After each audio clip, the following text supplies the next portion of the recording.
France کے سفیر کے معاملے پر آپ کا کیا سٹینس ہے؟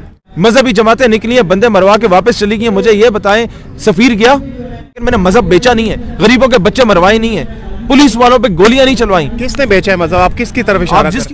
آپ نے جب تحریک لبیک پاکستان والے وہاں پر گولیاں کھا رہے تھے، دھرنے میں موجود تھے، ان پر بارش ہو رہی تھی، ٹھٹھرتی سردی میں وہاں پر موجود تھے، آپ آرام سے اپنے کمرے میں موجود تھے، کیا وجہ تھی؟ آپ وہاں پر کیوں نہیں گئے؟ سفیر کو نکالنا یا اپنے پرچے ختم کرانا؟ ان کے پرچے ختم کرانے کے لیے میں اپنے پڑھ کے جھوٹ بولنا شروع کرتے ہیں نا تو ہمیں بڑی تکلیف ہوتی ہے۔ اور جناب کہہ رہے تھے کل کہ جناب یہ ناموس رسالت کا نام تھا، یہ تو سعد رضوی کو چھڑانے کے لیے تھا، یہ فورس سے رول ختم کروانے کے لیے تھا، یہ ایف آئی آرز کے اخراج کے لیے تھا اور اپنے اسیران کی رہائی کے لیے تھا۔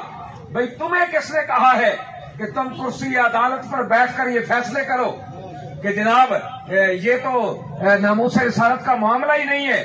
کیا آپ اس بات پہ ہمارے ساتھ آتے ہیں کہ کل جب معاہدہ سامنے آئے اگر اس کی پہلی شک کی ناموس رسالت ہو تو کیا تم اپنا منہ کالا کروانے کے لیے تیار ہو؟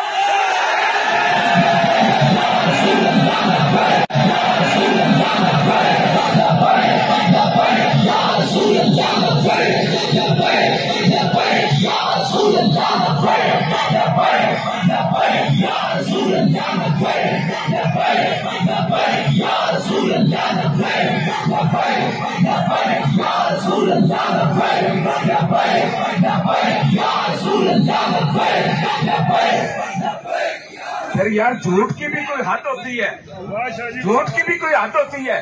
خود ہی کہہ رہے ہیں کہ اس معاہدے کو خفیہ کیوں رکھا گیا، خفیہ کیوں رکھا گیا، خفیہ کیوں رکھا گیا؟ جب معاہدہ آپ کے سامنے ہی نہیں ہے تو آپ اس پر بحث کیسے کر سکتے ہیں؟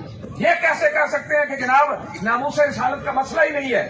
جب معاہدہ سامنے آئے اس میں ناموس رسالت کا مسئلہ نہ ہو تو پھر آپ بولنے بھی، آپ کے جذبات بھی اچھے لگتے ہیں۔ اصل معاملہ یہ نہیں ہے کہ اس معاہدے میں کیا ہے، جو اصل درد ہے وہ بتاؤ۔